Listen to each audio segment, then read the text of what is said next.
제가 두 가지 수술을 받았는데요. 첫 번째 수술은 눈썹 하악 거상술, 이렇게 잘라가지고 약간 눈을 올리는 수술이고요. 제가 나이를 먹다 보니까 눈이 자꾸 처지는 거예요. 이게 너무 싫어서 눈썹 하악 거상술을 받게 됐습니다. 그리고 두 번째 수술은요, 그 눈 밑 지방 재배치, 다크서클이 너무 심해가지고 제가 유튜브도 하고 있고 수업도 진행하고 있는데 이제 얼굴로 승부를 해야 될 때가 오지 않았나. 이 뭔 개소리야! 제가 오늘 진행할 주제는 사주로 실패 없는 수술 날짜 잡는 방법입니다. 일단 확실히 아셔야 되는 게 내 원국에 특정 오행이 약하다, 고립되어 있다, 깨져 있다, 이러면 받으면 안 되는 수술들이 몇 개 있어요. 일단 목 오행이 눈을 상징해요, 신체 부위로. 근데 내 사주에서 목 오행이 너무 약하다, 천간에만 하나 떠 있는데 막 옆에 금이 둘러싸고 있다거나, 목이 천간에만 떠 있는데 뭐 지지에 수가 없는 거예요. 어쨌든 이 천간에 있는 목 오행이 지지에 뿌리가 없이 있는 거죠.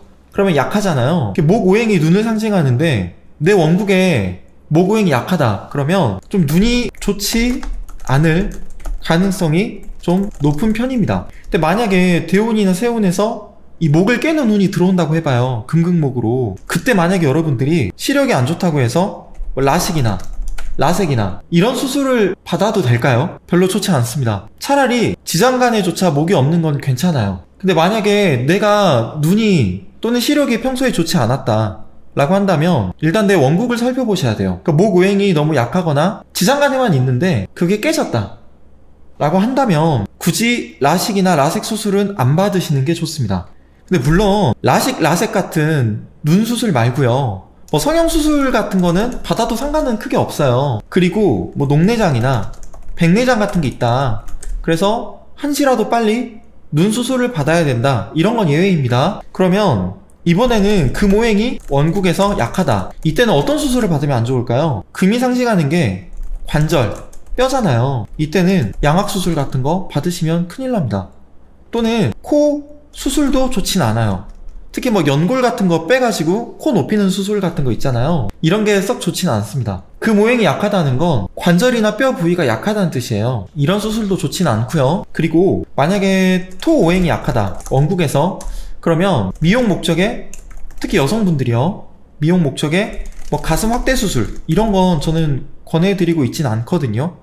좀 위험해요. 수술이 잘 된다 하더라도, 특히 뭐 금이 약했을 때 코 수술 잘 됐는데 1년, 2년, 5년 지나면서 이게 다시 휜다거나, 또는 라식, 라섹 수술을 잘 했는데 원국의 목 오행이 약할 때 결국에 부작용이 생긴다거나 할 가능성이 매우 높거든요. 그래서 일단 이런 건 좀 권해드리지 않는 편입니다. 결국 제가 오늘 하려고 하는 이야기는 사주로 나에게 유리한 날짜로 수술 날짜를 잡으려면 어떻게 해야 할까 거든요. 근데 일단 조건이 뭐냐면, 첫 번째가 내게 가장 안 좋은 수술을 피하는 거예요. 목 오행이 약할 때, 토 오행이 약할 때, 금 오행이 약할 때 제가 말씀드렸던 수술들을 피하는 게 제일 좋습니다. 또는 원국에 목 오행이 아예 없는데 대운에 목 오행이 하나가 왔어요. 그런데 세운에서 이 목을 깨는 운이 왔거나 금 오행, 또는 이 대운에서 왔는데 이 목 오행이 천간에만 붕 떠있다, 이런 것도 말씀드렸던 수술이 썩 좋진 않습니다. 그리고 수술을 할 때는요, 당연히 수술을 잘하는 경험 많은 의사에게 수술을 받는 게 가장 좋겠죠. 제가 볼 때 사주로 수술 날짜를 택하는 건 그 다음입니다. 일단 첫 번째, 두 번째를 가장 유념하셔야 합니다. 왜냐면요, 만약에 내가 이사하는 날짜를 사주로 잡으려고 한다, 또는 결혼하는 날짜를 잡으려고 한다 라고 했을 때 저는 이렇게 말씀드리고 싶습니다. 사주로 내가 언제 이사를 하는 게 좋은지 살펴보는 건 좋아요. 그런데 이사를 하는데 비가 온다면 일단 비가 오는 날짜를 피하는 게 먼저겠죠. 사주로 날짜를 잡는 것보다는요. 사주로 결혼 날짜를 잡는다 라고 한다면 가장 먼저 선행돼야 되는 건 날짜를 잡는 게 아니고요, 내가 어떤 사람과 결혼을 하는지 그 관계를 먼저 살피는 게 맞겠죠. 내가 어떤 사람과 결혼하는지를 살피는 게 먼저라고 생각합니다. 그리고 두 번째는 역시 비가 오지 않는 날, 이런 걸 살피는 게 두 번째로 중요하겠죠. 네이버에서 검색하면 손 없는 날이라고 나와요. 이 되게 어이없거든요, 이 손 없는 날이. 네, 검색하면 나오는데 이건 사주랑 크게 상관은 없습니다. 그런데 오늘은 제가 사주로 나에게 유리한 수술 날짜를 잡는 방법 말씀드려 볼게요. 일단 제가 3월인가 2월부터 구독자분들 그리고 제 수강생분들에게 몇 번 이야기를 했었습니다. 제가 눈 수술을 하려고 한다고요. 그래서 4월 말에 눈 수술을 받았어요. 뭐 라식이나 라섹은 아니고 제가 보면 지금 눈 인상이 좀 바뀌었죠. 어떤 분은 눈매가 또렷해졌다고 하시는 분도 있고 어떤 분은 제 원래 선한 인상이 약간 날카로워졌다고 하시는 분도 있을 겁니다. 제가 2가지 수술을 받았는데요. 첫 번째 수술은 눈썹 하악 거상술이에요. 이 눈썹 밑에 이렇게 잘라가지고 약간 눈을 올리는 수술이고요. 제가 나이를 먹다 보니까 눈이 자꾸 처지는 거예요. 이게 너무 싫어서 눈썹 하악 거상술을 받게 됐습니다. 그리고 2번째 수술은요. 그 눈 밑 지방 재배치였어요. 제가 또 나이를 먹다 보니까 그 다크서클이 너무 심해가지고 조금 더 젊어지는 효과를 내기 위해서 눈 밑 지방 재배치 수술을 받았습니다. 제가 유튜브도 하고 있고 지금 수강생분들 받아서 수업도 진행하고 있는데 이제 얼굴로 승부를 해야 될 때가 오지 않았나 싶어서 이런 수술을 하기로 했습니다. 일단 제 사주를 좀 먼저 보여드릴게요. 제 사주 잘 보이시죠? 수술 날짜를 잡을 때도 여러 선생님들마다 관점이 좀 다른 부분들이 있습니다. 일단 본인 사주에 그 용의신 날짜에 수술을 하는 게 좋다라는 입장이 있어요. 제 사주 지금 보고 계시는데요. 일간을 중심으로 사주를 보면 병화일간이잖아요. 천간에 있는 목들이 화를 생해주기 때문에 일간에 있는 이 화기운은 되게 강합니다. 그 미토도 뜨거운 시간의 토이기 때문에 역시 화기운을 좀 북돋아준다고 할 수 있어요. 저는 화가 들어오면 운이 좀 불리하게 흐르고요. 목이 들어와도 운이 불리하게 흐릅니다. 제 사주에서 가장 필요한 기운은 금오행이에요. 희신은 토식상입니다. 그러니까 저는 금과 토가 들어올 때가 가장 유리하게 운이 흐르거든요. 그러면 저에게 용의신에 해당하는 토와 금이 들어올 때 수술을 하는 게 가장 좋지 않냐라고 이야기하시는 분들이 계실 거예요. 실제로 사주가 신약한 경우에 용의신이 들어오는 세운에 수술을 하면 회복이 정말로 빠릅니다. 저 같은 경우는 또 한신이 수관성이거든요. 한신은 용신의 힘을 조금 덜어가긴 하는데 기신을 극해서 나에게 도움을 주는 기운이에요. 게다가 한신이 저는 관성이잖아요. 관성은 건강과 안정을 상징하기도 합니다.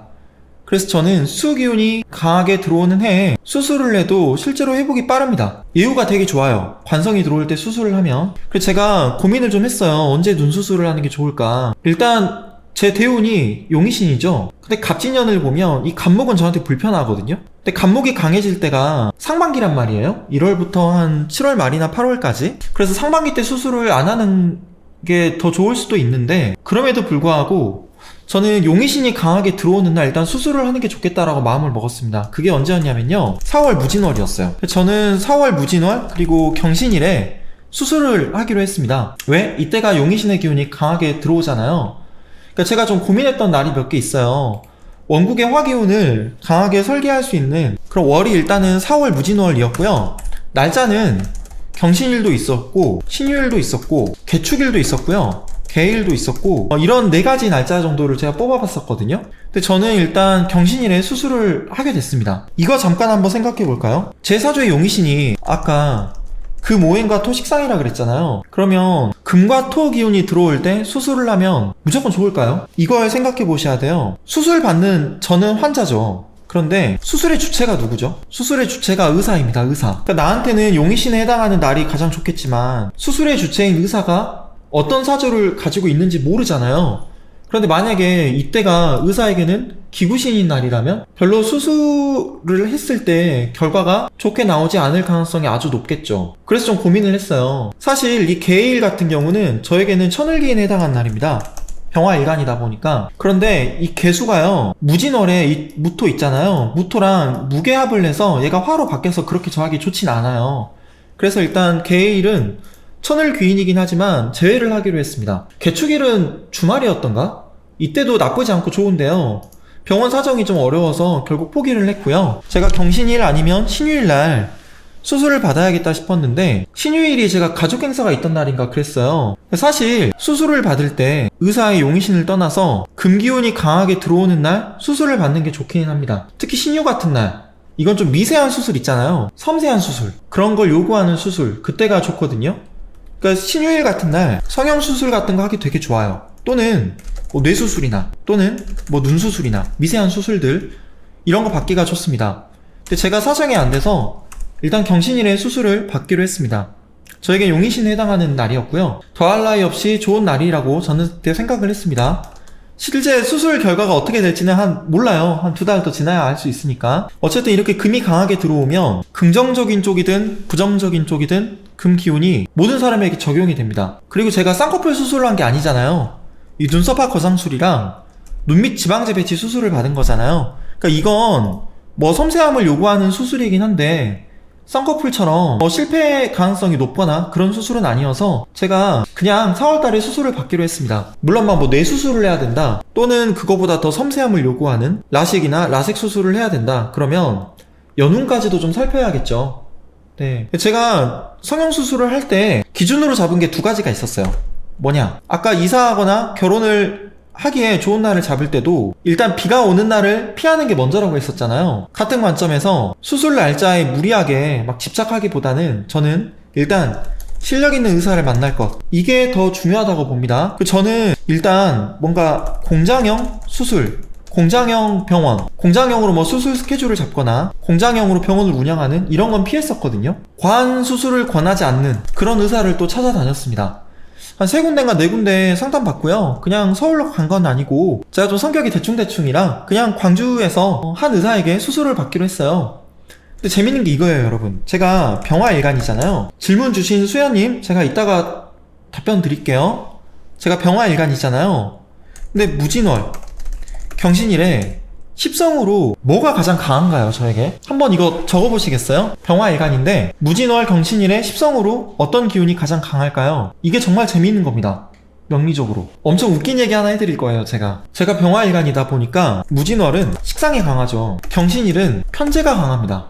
그렇죠, 석훈마마님. 편재가 뭘 의미하죠, 십성으로? 횡재, 물론 봉사도 있고요. 내 것이 아닌 재물도 있고요. 정제와 편재의 특성을 나눠서 설명할 수도 있겠죠. 일을 하는 스타일도 다를 거고 여러 가지가 있겠지만 뭐 결과보다 과정을 중요시한다거나 여러 가지가 있겠습니다만 일단 저는 이 횡재에 주목해보고 싶어요. 왜냐? 제가 아까 그랬죠. 과한 수술을 권하지 않는 의사를 제가 찾아다녔다고. 병원을 한 3군데를 갔는데 첫 번째하고 2번째 병원은 저는 쌍꺼풀 하려고 생각을 하고는 있었는데 어떤 의사는, 그러니까 제가 이제 수술을 했던 그 수술해주신 의사 선생님은 문 남자가 쌍꺼풀이냐, 그냥 눈이 나쁘지 않게 뭐 예쁘니까 눈썹하고 거상술만 해도 효과가 클 거다 라고 권해주셨었거든요. 근데 다른 병원은 뭐 눈매 교정술? 그리고 뭐 앞트임, 뒤트임, 뭐 쌍꺼풀만 정말 여러 가지를 권해서 수술 비용이 뭐 500만원, 600만원 자꾸 넘어가는 거예요. 그래서 이거 좀 뭔가 문제가 있다. 나는 수술 그렇게 심하게 할 거 아닌데.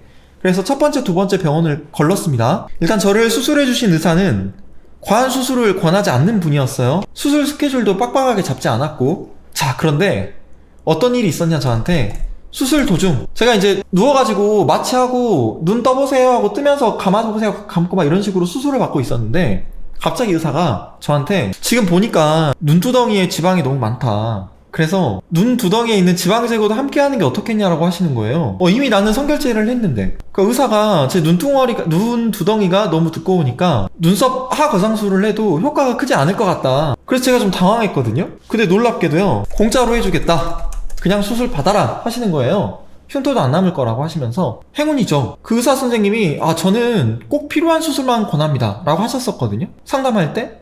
근데 수술하면서 그냥 지방 제거 또 공짜로 해주겠다 하시는 거예요. 근데 이게 한 100만 원 정도 하더라고요. 제가 무진월 경신일에 수술을 했댔잖아요. 이 경신일이 편제가 강한 날이잖아요. 그러니까 횡재한 거죠. 어떻게 보면 제가 공짜로 수술을 더 받은 거죠. 재밌죠? 예. 그래서 저에게 용의신에 해당하는 날에, 어쨌든 편제가 강하게 들어오는 날에 수술을 했더니 이런 좋은 일이 생겼다 라는 말씀을 재미있는 에피소드인 것 같아서 좀 나눠보고 싶었습니다. 제가 지금 라이브 하면서도 여기 지금 손목 보호대를 찼어요. 손목이 많이 좋지가 않습니다. 제가 오른손목에 연골이 거의 닿아서 없어요. TFCC라고 하는데 이게 없습니다. 그래서 제가 8월 중순에 이 뼈를 잘라서 한 5mm 정도 단축시키고 철심을 박는 수술을 할 거예요. 작가로도 살 건데 제가 글 쓰는 게 좀 어렵다 보니까 결국에 이 수술을 받기로 했습니다. 8월 달에. 근데 이게 정말 중요한 수술이거든요. 왜냐면 여기 신경이 많을 텐데 이만큼 잘라요. 그 뼈를 자릅니다. 근데 살을 자를 때 신경 건드리면 안 될 거 아니에요. 근육이나 힘줄 같은 것도 섬세함을 요구하는 수술이에요. 뼈를 자른다고 해서 무식한 수술인 것만은 아니고. 근데 왜 제가 이 수술을 받냐면 제가 살면서 오른팔이 2번이나 부러졌어요. 2007년 병술련. 저한테 화가 안 좋다고 했죠. 그때 교통사고가 좀 크게 나서요. 팔하고 어깨하고 손목 관절하고 다 부러져서 그때부터 좀 몸이 안 좋아졌습니다. 젊었을 때라 잘 나았는데 이후에 그걸 잊고 영상 편집을 하다가 또 손목을 많이 움직이다 보니까 통증이 좀 다시 심해졌어요. 그래서 병원에 가서 열심히 치료를 받다가 제가 오른손목에 연골이 없다는 걸 알게 됐습니다. 그래서 손목뼈를 왜 자르냐면 연골의 노화를 늦추는 수술을 받기로 했고 그게 이제 그 수술이라서 그래요. 근데 제가 이 수술 날짜를 언제로 잡았냐면요, 8월 중순인데 임신월 정사일입니다. 이게 중요해요. 임신월 정사일. 이거 혹시 머릿속에 그려지실지 모르겠네요. 정사일은요, 저한테 정말 안 좋은 날입니다. 정사일은 나에게 기구신에 해당하는 날이에요. 근데 저는 이날 수술을 받기로 했습니다. 왜일까요? 임수는 저한테 용신이에요. 아, 임수는 용신이 아니고 한신이구나. 신금은 용신이고요. 월우는 그러니까 괜찮은 거죠. 근데 세운은 이게 기신이고요. 사화도 기신입니다. 이게 세운이고 이게 다시 정사가 일운이고 임신이 월운인 거죠. 저는 왜 이 날짜에 수술을 받기로 했을까요? 이 천간을 보면 정임합을 해서 이게 목으로 바뀌어요. 근데 이 목 오행도 저한테는 구신이거든요. 좋지 않아요. 게다가 사신은 우리 사신형 된다고 하죠. 형이 되죠. 사신형. 명리학자들마다 수술을 잡는 날짜가 좀 많이 달라요. 의사하고 환자의 화합을 강조하는 분은 언제 수술 날짜를 잡냐, 합화의 방향을 떠나서 연운과 이룬, 월운이네요. 죄송합니다. 연운과 월운 그리고 이룬이 합의되는 날을 길일로 보기도 합니다. 왜? 합은 새로운 에너지를 만드는 기운이라 그래요. 잠깐만요. 이게 합은 새로운 에너지를 만드는 기운이라 합의 긍정적인 작용을 기대하는 겁니다. 옛날 어른들이 궁합을 따질 때 띠를 기준으로 삼합을 살폈잖아요. 같은 거예요. 합을 긍정적으로 여긴 거예요. 이게 이제 고전적 관점에서는 이렇습니다. 근데 또 천간하고 지지를 보는 것도 학파마다 관점이 달라요. 무슨 얘기냐? 자, 천간합 종류가 뭐 있죠? 갑기합, 을경합, 병신합, 정임합, 무게합 이렇게 5개 있잖아요. 근데 갑기합은 토로 바뀌고요, 을경합은 금으로 바뀌죠. 얘들은 원래 있던 기운이 강해지는 거죠. 원래 있던 기운이 강해지는 합이죠. 근데 병신합이랑 정임합이랑 무게합은요, 새로운 기운을 만들어내는 합이잖아요. 이게 좀 달라요. 새로운 기운을 만들어내는 합인데, 물론 이 정임합은 음란지합이라는 꼬리표가 붙어 있습니다. 근데 저는 개인적으로는 이 3개의 합 중에서 정임합이 가장 생명힘이 강하다고 봐요. 왜? 정임합, 정화는요, 빛이 열로서 공간에 가득 채워진 상태죠. 임수는요, 이게 인체의 가장 작은 공간에 담긴 생명의 정수 같은 거예요. 이게 생식의 힘이잖아요. 그래서 이제 이게 음란지합으로 해석이 되는 거예요. 남성의 정수, 그리고 자궁의 체열이 짝을 이룬다. 그래서 생명의 힘을 강하게 만들어낸다 라고 해석을 하는 경우도 있습니다. 어떤 분은요, 사주를 아예 모르더라도 무조건 천간하고 지지가 합의되는 게 수술 날짜로 가장 좋아요 라고 하는 분도 있을 거예요. 어떤 분은 이 날짜에 수술하면 안 돼요, 이룬이 기신이잖아요, 이때 수술하면 위험합니다 라고 하는 분도 있을 겁니다. 근데 저는 어쨌든 이날 수술을 받기로 했습니다. 왜? 형이 되니까. 자, 보세요. 형은요, 어떤 기운이죠? 깎고, 다듬고, 자르고, 끼워 맞추고, 조절하고. 그래서 맞추는 아무튼 조정의 기운이잖아요. 명리학적으로는요, 이걸 구속, 수술, 입원을 의미하기도 합니다. 그러니까 의사하고요, 환자하고요, 의사를 보조하는 간호사, 이 모든 사람들이 어쨌든 형의 기운을 받는 거예요. 사신형. 그래서 저는 이날 수술하는 게 가장 좋지 않을까. 환자인 저도 형을 당하고, 의사랑 간호사는 형의 기운을 쓰고, 그래서 저는 결국에 형이 들어오는 이날 수술을 받기로 했습니다. 물론요, 의사의 사주를 내가 알 수만 있다면 일지나 월지 그리고 시지 순으로 내게 도움되는 글자가 있는 의사에게 수술 받는 게 가장 좋습니다. 나한테 천을기인에 해당하는 글자가 의사 일지에 있는 거예요. 그 다음으로는 월지, 그 다음으로는 시지, 이쪽에 하나 있으면 정말 좋고요. 나에게 용의신에 해당하는 글자가 많은 의사가 또 좋겠죠. 또는 내 원국의 지지하고요, 의사의 지지가 서로 인사신사명을 이루는 것도 엄청난 힘이 돼요. 물론 여긴 조건이 있습니다. 천을기인 같은 게 된다 하더라도요, 형이나 충이나 공망이 되면 안 되죠. 그리고 상대방이 가지고 있는 글자가, 그러니까 용의신을 이루는 그 글자가 나에겐 용신에 해당해. 상대방이 가지고 있는, 그러니까 내게는 용의신에 해당하는 간지가 나랑 사명을 이루는 게 가장 좋아요. 여러 가지 조건이 있거든요. 제가 왜 이 얘기를 하냐면, 제 스승님이 강원 선생님이시잖아요. 근데 강원 선생님이 그때 2005년인가? 이때 05년에 사망 확률이 아마 98% 이상이 됐을 겁니다. 이게 대동맥 박리인가? 이걸로 쓰러지셨는데 다행히 회복이 되셨어요. 그리고 본인을 치료한 그 주치의한테 20년 넘게 지금도 검진을 받고 있습니다. 지금도 건강하세요. 강원 선생님 사주에 임목하고요 신금이 있는데 강원 선생님은 이제 용의신이 화거든요. 근데 놀랍게도요 의사에게 사화가 있었어요. 일지에. 그래서 제 스승님의 원고하고 임사신 사명을 이룹니다. 그래서 스승님께서 농담으로 나랑 사명을 이루는 의사의 원국과 내 원국이 합쳐져서 결국엔 내가 수술도 잘 받고 지금까지 그 의사가 주치의 역할을 잘 해주면서 건강을 챙길 수 있게 된 게 아닌가라고 이야기를 하셨는데 명리학적으로는 너무나 타당한 이야기죠. 네. 제 강의가 오늘 좀 어려웠을 수도 있어요. 그래도 라이브 그대로 올려둘 테니까 좀 여러 번 보시면서 본인에게 유리한 수술 날짜를 잘 잡으시면 좋겠고요. 무엇보다도 내가 질병이나 사고로 인해서 몸이 아픈 분들이 많이 없어지시면 좋겠습니다. 그러면 제가 오늘 준비한 강의는 여기까지만 하는 걸로 할게요.